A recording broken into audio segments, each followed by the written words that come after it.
I'm going to do the minor 7th chords in the key of D sharp and B. Starting off with the key of D sharp. For my first position, my roots will be right here.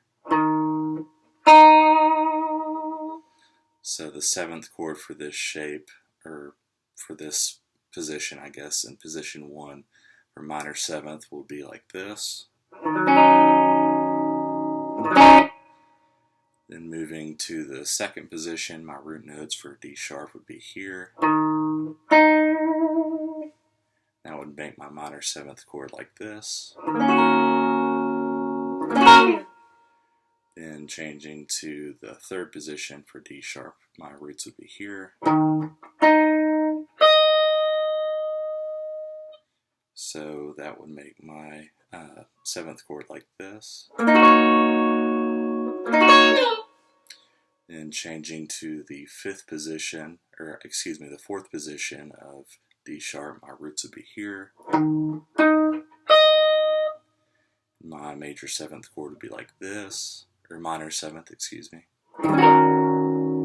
Could also use the high E on that chord if I wanted to for the bottom string at the 11th fret like this.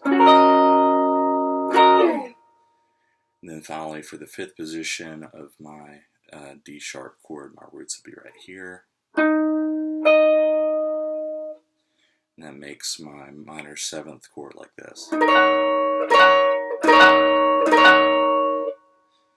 So now switching to the key of B, just to show you kind of some open strings. My minor 7th chord for the first position is actually going to be back here with the 2nd fret on the A and G strings, and then open for the D and B strings like this.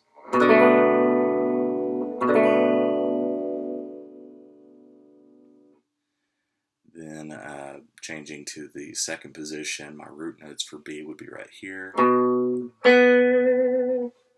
Then that minor 7th chord would be like this. Then switching to the third position for the key of B, my root notes would be right here. And with that shape, that would make my minor 7th chord like this. Then for the fourth position of the key of B, my roots will be here. So that would make my minor 7th chord like this. I could also use that high E string at the 7th fret to do the same thing instead of the top E string like this. And finally, for the fifth position, my root notes for B would be here. And that would make my minor 7th chord sound like this.